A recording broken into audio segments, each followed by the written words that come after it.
नमस्कार दोस्तों। पिछले कई सालों से आपके दिमाग में 24 घंटा गोदी मीडिया ये फिट करता है, ये बताने की कोशिश करता है कि मोदी शाह की जोड़ी अजेय चुनावी मशीन है जिसे कोई पार्टी कभी हरा नहीं सकती। लेकिन हिमाचल प्रदेश और कर्नाटक की आम जनता ने ये साबित कर दिया है कि लोकतंत्र में मोदी का चेहरा नहीं बल्कि आम जनता अपना हित देखती है, अपने हित लेकर फैसले करती है, अपने हित देखकर वोट करती है। अब 2024 से पहले दोस्तों इसी गोदी मीडिया ने अब ये गुब्बारा फुलाना शुरू कर दिया है। जो डंका बजता हुआ दिखाई दे रहा है, जो डंका बज रहा है, ये स्वतः मोदी को देखने आई हुई भीड़ है। लोग मोदी को देखने के लिए घरों से निकलकर कूदकर सड़कों से होते हुए स्टेडियम में घुसे जा रहे हैं। लेकिन दोस्तों ऐसा है नहीं, ये भी उसी तरीके का एक गुब्बारा है। ये बीजेपी का समर्थन करने वाले लोगों की तरफ से, उनकी तरफ से आयोजित किया हुआ शो है, ऑर्गेनाइज्ड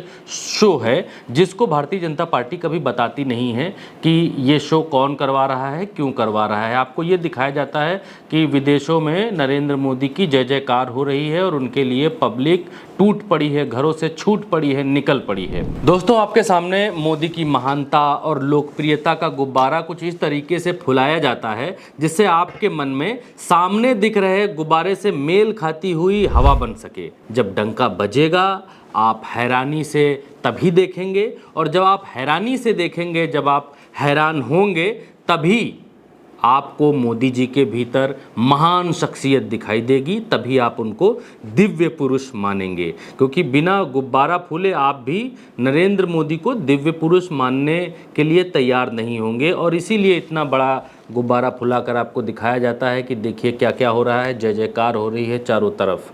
कर्नाटक का गुब्बारा पिचका हुआ आपको नहीं दिखाया गया। दोस्तों इस जो आपके सामने ये नक्शा है, इस नक्शे को देखिए। इसमें मध्य प्रदेश में कांग्रेस की सत्ता पर बीजेपी ने कब्जा किया, महाराष्ट्र में शिवसेना की सरकार गिराई। ये दो राज्य हटा दीजिए तो देखिए कि कहाँ कहाँ पर बीजेपी बची है। लेकिन आपको यही बताया जाएगा कि मोदी शाह की जोड़ी अनोखी है, अजेय है। इनकी जोड़ी एक चुनावी मशीन है जिसे हरा पाना नामुमकिन है। ये भारत का गोदी मीडिया आपको बताएगा, दिखाएगा और आपके दिमाग से विकल्प खत्म करने की कोशिश करेगा कि आपके दिमाग में कोई दूसरा विकल्प आने ना पाए। और आपको ये इस विकल्प खत्म करने के लिए साथ साथ में बताते चलता है कि विपक्ष खत्म हो चुका है। नरेंद्र मोदी बेहद करिश्माई व्यक्ति हैं और जनता सिर्फ उनके चेहरे पर ही भाजपा को वोट देती है। बीजेपी के सांप्रदायिक मुद्दे की कोई काट नहीं है, किसी दल के पास उनके मुद्दों की कोई काट नहीं है। आपको लगता है कि जब काट ही नहीं है, जब कोई विकल्प ही नहीं है, तो वोट कहीं और क्यों फेंक दें भाई, इन्हीं को वोट दे दें। ये आपके मन के साथ खेला जाता है। आपके साथ, आपके घर में मौजूद टीवी आपके साथ खेलता है। अगर आपको हिमाचल प्रदेश का चुनाव याद हो, अभी कुछ समय पहले ही कर्नाटक जीत से पहले कांग्रेस हिमाचल प्रदेश में ही बीजेपी से जीती थी। अगर आपको वहाँ का चुनाव याद हो तो वहाँ पर भी नरेंद्र मोदी ने अपने पद की मर्यादा को ताक पर रखते हुए जनता से ये कहा था कि अपने प्रत्याशी को भूल जाइए, कि जो खड़ा है उसे भूल जाइए और दिल्ली में बैठे अपने बेटे को वोट दीजिए। हिमाचल की जनता ने इस अपील को ठुकराते हुए भाजपा की सत्ता को बाहर कर दिया था हिमाचल से, क्योंकि दिल्ली में जो बेटा बैठा हुआ है, कोई नाली, खड़ंजा, सड़क, पानी, बिजली ये पहुंचाने के लिए दिल्ली में बैठा हुआ बेटा तो आएगा नहीं, बगल में बैठा हुआ विधायक ही आएगा। तो विधायक ढंग का चुनेंगे तभी तो सरकार, राज्य की सरकार तभी तो बेहतर फंक्शन करेगी। ये हिमाचल की जनता को समझ में आ गया और हिमाचल की जनता ने वहीं बटन दबाया जहां उनका मन किया, ना कि फूले हुए गुब्बारे को देखकर बटन दबाया। कर्नाटक में भी यही तगड़े ढंग से दोहराया गया। कर्नाटक का स्थानीय जो नेतृत्व था, भाजपा की जो वहाँ की स्थानीय इकाई थी, वो कहीं प्रभावी थी नहीं। नरेंद्र मोदी अपने केंद्रीय मंत्रिमंडल और अपनी पूरी सरकारी मशीनरी के साथ इस राज्य का चुनाव लड़ रहे थे। उनका ही चेहरा भारतीय जनता पार्टी का चेहरा था। अपने हर भाषण में प्रधानमंत्री नरेंद्र मोदी ये कह रहे थे कि लोग उनका चेहरा देखें। ध्रुवीकरण की कोशिश की, बजरंग बली और बजरंग दल वाला मुद्दा भी सामने आए, लेकिन कांग्रेस ने इस पूरे मसले को, नरेंद्र मोदी के इस पूरे चुनावी वातावरण जो तैयार किया था, उसको सीधी चुनौती दी और जनता से अपने मुद्दों पर वोट करने की अपील की। जनता ने किसी व्यक्ति की जगह अपनी विजय चुनी कर्नाटक में, तभी भारतीय जनता पार्टी को वहाँ की जनता ने उखाड़ कर फेंक दिया। कर्नाटक के 65%, दोस्तों कर्नाटक के 65% बूथों पर भारतीय जनता पार्टी को हार का सामना करना पड़ा।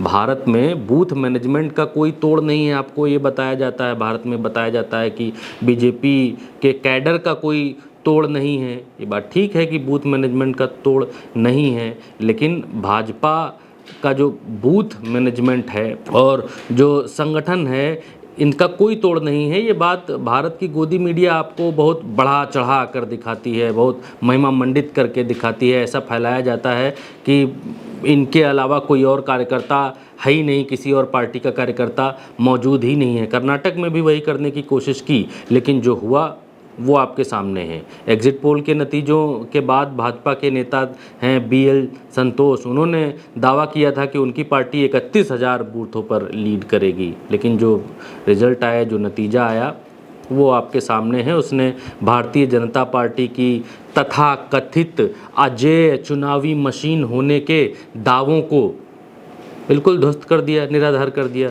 दोस्तों मसला ये है कि साउथ की 6 राज्यों से भारतीय जनता पार्टी लोकसभा में पिछली बार भी साफ थी। सिर्फ 2 राज्यों में, एक कर्नाटक और एक कर्नाटक के बगल के राज्य, इन्हीं 2 राज्यों में सीटें थी, एक में 25 और एक में मेरे ख्याल से 4।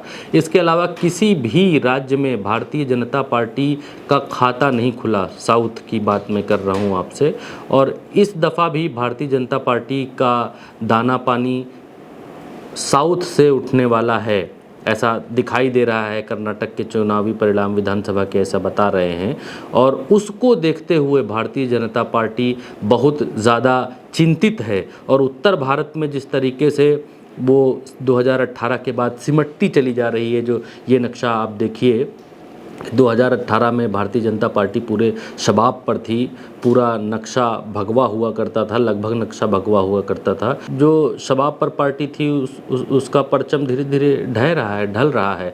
ये 2023 का नक्शा है जो अब आपके सामने है। इसमें भगवा रंग को पहचानिए, बीजेपी के डूबते सूरज की कहानी आप इससे समझ सकते हैं। इसमें भी महाराष्ट्र और मध्य प्रदेश को आप आउट करिए, क्योंकि महाराष्ट्र और मध्य प्रदेश में भारतीय जनता पार्टी ने किस तरीके से जोड़ तोड़कर, किस तरीके से दूसरे की सरकार गिराकर, मध्य प्रदेश में कांग्रेस की सरकार थी कमलनाथ की, उस सरकार को सिंधिया की बगावत के बाद गिरा दिया गया और वहाँ भारतीय जनता पार्टी की सरकार बनी। और महाराष्ट्र में भी शिवसेना की सरकार थी, जिसको शिंदे गुट ने किस तरीके से गिरा दिया, बगावत करके हटा दिया, वो भी आपके सामने है। तो इसमें से महाराष्ट्र और मध्य प्रदेश को हटाइए, तब आप इस नक्शे को देखिए कि भारतीय जनता पार्टी का 2018 के बाद सिमटता हुआ ग्राफ आपको कैसे दिखाई देगा।